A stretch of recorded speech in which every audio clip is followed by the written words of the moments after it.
Real quick before we get into the news, I currently have two ongoing charity projects here on the channel. One for Horizons for homeless children that'll be linked down below. We're having a little bit of a competition to see who can raise the most money, and the winner gets to decide my next tattoo. And I have a Kickstarter right now for the deluxe edition of the Lawful Times books, where all of my proceeds are going to be donated to a charity my audience votes on as well. Some people do back-to-back diss tracks. Here we go back-to-back charity projects. Now, into the news. Called it! I gotta start this by saying, called it, one, and two, I don't really think this is that surprising to see in hindsight at all. The Lord of the Rings is in an incredibly strange state for its rights, and we are also in the day and age and time of money gotta money for any franchise. And so, with that being out in the open, yes, we are getting a new Lord of the Rings movie starring and directed by Andy Serkis, with Peter Jackson attached to produce. And it is legitimately titled Lord of the Rings: The Hunt for Gollum. And there's so much context around why this story is occurring the way it is that I want to get into here. And I'm of several different minds in this project. It's a strange thing, without a doubt. So let's get into that. But first, yes, this is fantasy news. Let's get into the news angle. Lord of the Rings: The Hunt for Gollum will have Peter Jackson's name with it, as well as his partners, Philippa Boyens and Fran Walsh. It is going to be separate from the Amazon Rings of Power current ongoing show adaptation that's happening for Lord of the Rings. In addition to that, its level of connection to the ongoing War of the Rohirrim project in terms of like canon and all those questions are seeing develop, it's completely unknown. That has just not been addressed. Now, just to clarify what exactly the hunt for Gollum could be, there is a 10-year or so stretch in Aragorn's life where he is going into Mordor and hunting for Gollum for information related to the wider story. Which, yes, this is starring Andy Serkis, but unless they're recasting Aragorn as Andy Serkis, which who they're going to cast as Aragorn is a whole other video. In reality, I'm imagining we'll spend most of our time here with Strider. Personally, I also theorize this won't just be focusing 100% on that. He's alone for this hunt, and unless we're going to go full Shadow of Mordor, where orcs are characters and things along those lines, we could be seeing flashbacks to his time in Gondor, where he's going by a different name. Who knows? But I'm also kind of down to see an Aragorn story of him breaking into and surviving Mordor for an extended period of time.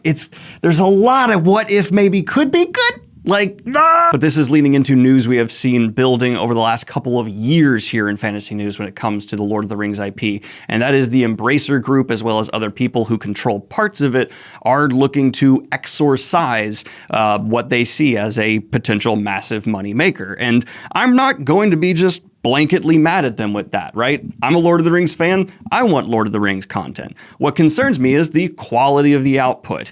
There are fans, I'm sure, of nearly everything that has been put out in the last few years for Lord of the Rings. Heck, my dad is a fan of Rings of Power. True to the source material, I don't really care. A lot of fun? Yeah. I'm looking forward to season 2. I really liked it. We just don't talk about it at Thanksgiving. The only one that probably has no fans is the Gollum game, because, you know, please leave. What worries me is the situation all of these rights are in. Tolkien's Middle-earth is a grand, sweeping epic with meticulously thought out characters, themes, and arcs in it. And now, apropos to what I was saying here more than ever, we're seeing Lord of the Rings turn into the MCU. Not just because, yes, there are plans of batches of films, but on top of that, the rights is confusing. As Marvel had to deal with Sony, now it seems due to what the Tolkien estate has done to Lord of the Rings over the last few decades, we're also seeing rights pulls and semi-connected, not connected things, and it's messy, messy, messy, messy. And so this is where my conflicted minds comes in. I love Andy Serkis, and he could just play Gollum walking around Target trying to pick out a new home entertainment system, and I'd have a good time watching it. If this is something that he is really passionate about and wants to bring to life, I may enjoy this individual movie. Of course, it's too soon to tell. I normally don't even talk about projects that are this early on in development, but with these names attached and this big of a media campaign for it, it kind of just makes sense of, sure, it's going to be done. Let's talk about it. What we're seeing the larger implications for Lord of the Rings, that is where I'm starting to sweat. If the quality of content and output had met the bar of even Shadow of Mordor, which had its own controversies, but was at least fun on release, I'd be like, all right, the time of Lord of the Rings being held up as just that trilogy is coming to a close, business gonna business, let's enjoy the ride. But we've seen some really substantial missteps here, and it's that term batch of films. I used to work in the alcohol industry, for those of you who do not know, like in a very minor sense. I was a tour guide and helping hand at a distillery for a while in college. And the word batch gets used a lot there. Small batch is coveted. It's a term that, yes, the flavor here was meticulously crafted so that you pay more for the bottle. And then there's big batch whiskey, where they got a recipe right and they just keep making it and pouring it all in. And through the law of averages, any flaws that happen in any smaller amount you add into this batch kind of get washed away. You see where I'm going here? No, not at all, Basil. Now imagine if that big batch also had multiple different master distillers, all only able to access part of the recipe. It's not a great position to be in. And none of these people are looking to give up or surrender any of these rights to come together in a way where Marvel has been able to do in the past. Granted, of course, there are certain people involved who have the money to probably go through and just sweepingly buy it all up.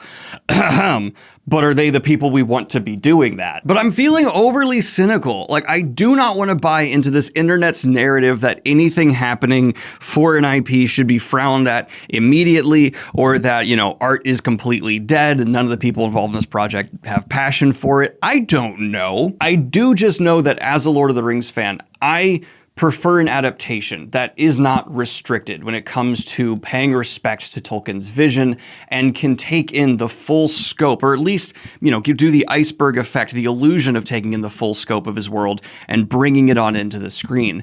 When I see a title, The Lord of the Rings, The Hunt for Gollum, a specific path after one character, even though I like the idea of seeing this happen and Andy Serkis having some real control and play in this universe, it makes me sweat. And so honestly, I feel a little bit out of my depth here, and I wanted to bring in a specialist, someone who, in my opinion, is probably one of the internet's foremost experts on everything Lord of the Rings, just released the most comprehensive review of Rings of Power I have ever seen and its many failings, and that would be Hello Future Me, aka Tim Hickson. So we sat down to have a bit of a discussion where we can get his perspective as an actual Kiwi, someone who has lived and breathed among this franchise his entire life, what exactly is happening here, and his level of anticipation for the upcoming Hunt for Gollum. So I'm skeptical of the franchiseification of most things. I mean, typically what happens is you have this very popular, beloved thing, and then you get limbs attached to it from other stories that are,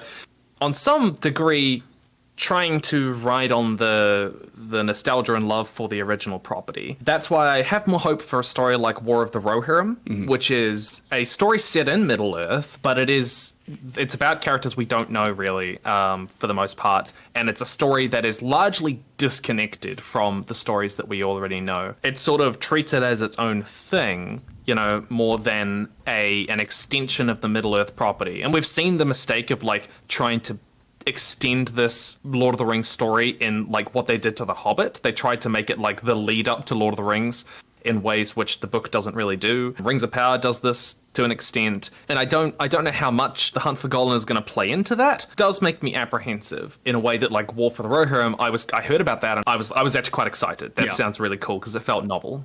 Yeah. I'm very similar with you with the situation, basically like this individual project. I'm like, it can be great. Andy Serkis involved as Gollum directing. There's a part of me that's just excited to see that.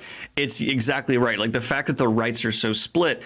I made a whole video comparing Lord of the Rings to the MCU and why Lord of the Rings can't be the MCU. And this just feels like the continued trying to shove a square peg in a round hole. And, you know, the MCU had rights issues like Lord of the Rings has now, right? Where you have different people able to do different things, but Marvel could adapt because they have the most flexible story ever, right? There's not one set MCU story, whereas this with Tolkien... Yeah, you can rewrite Spider-Man 6 times, you know? And no one will Which complain. they did. Yeah. I've seen some people be very negative about Peter Jackson being involved. I don't I think he's a very good person to have involved. What happened with The Hobbit, he has vocally spoken about, and he, I would hope, one, has learned lessons from there, and two, is going into this with restrictions on the project where they can't screw him over like they did bloating out what he was trying to do there. I mean, Peter Jackson, he's mostly moved into a producerial role in a lot of films. Yeah. And for the most part, I think he's done a pretty good job. I'm not entirely aware of his filmography and career. If Fran Walsh is being involved, I think Fran Walsh is a good person to have. If I'm right, the Weta team and stuff like that are potentially being involved. Good, creative, really skilled people working on the project for the most part. And there's like a difference between like, should this be the project they're working on, and like, will their work be good in that frame, you know? Couldn't have put it better myself. I will say though, just responding to something you said there, if you want to explore Peter Jackson's movies, I recommend going early career Peter Jackson. I don't know if you've done that. No, I can't do it. What a ballsy move though, being like, you know who we want to direct Lord of the Rings?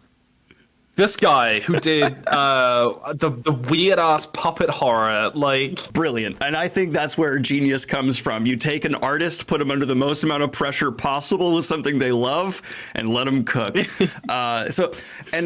of the big things for me that I haven't seen anyone talk about with this yet is pre and post production are arguably some of the most important angles to why Lord of the Rings worked while The Hobbit didn't. It wasn't exactly what was happening while they were filming, it was what was happening before and after in terms of planning, execution, and the edit. So much that, there's people who've done full re-edits of the Hobbit trilogy down to a movie where they're like, no, there's good material here. That's where I'm feeling the most positive, that having these two guys front and foremost attached to it, it'll be at least treated right in that way. I feel like these guys, Peter Jackson, and Andy Serkis, I keep wanting to call him Andy Syracuse, they are the ones who will make sure that this like final project that is delivered, it won't be rushed. I feel like that they are I trust them for that. there was like 5 years or something of pre-production for The Lord of the Rings, and they invented like whole new technologies to make sure it was up to date. I mean, it's primarily going to be like an Aragorn story, unless they did it from Gollum's perspective, a fugitive on the run Middle Earth story, like The which would be fugitive starring hilarious. Gollum, take out Harrison Ford.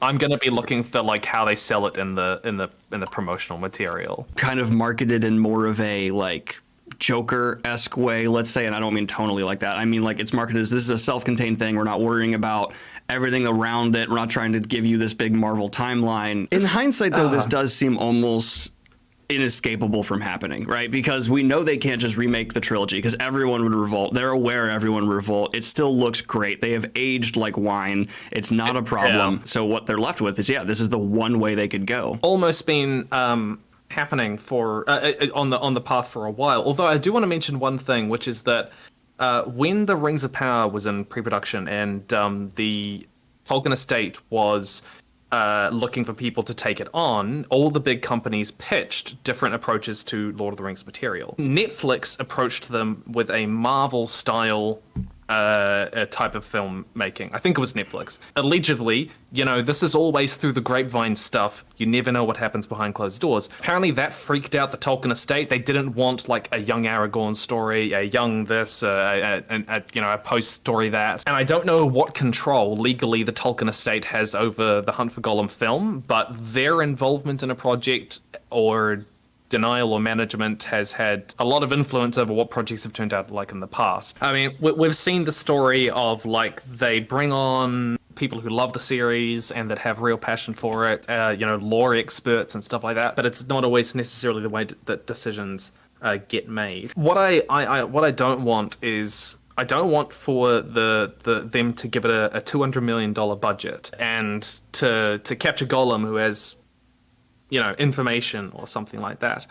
And that's really important to taking down the Dark Lord. There are elements of that, but I think it'd be much wiser to do a smaller story, smaller budget, and just sort of have it kind of be this a bit more Fellowship of the Ring-ish than Two Towers and Return of the King. And this brings up a question that I've been afraid to ask myself, so I'm going to instead put the burden on you. If Aragorn is involved, that inevitably comes with we need to recast Aragorn. Unfortunately, Viggo Mortensen, he's aged out. So what does this mean? He's so hot, though.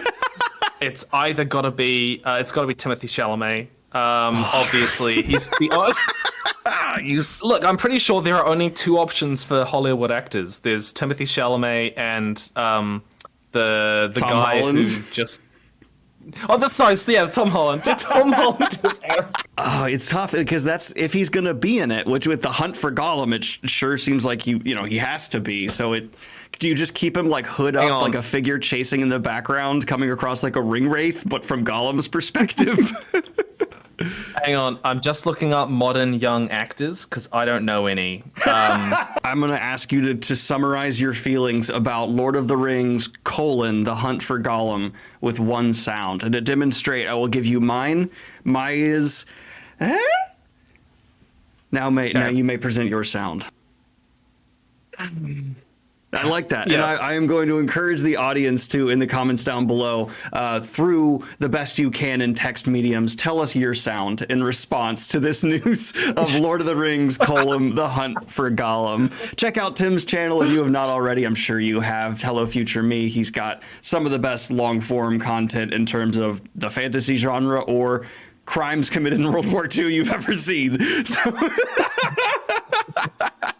have a good one. I've got y'all. another one.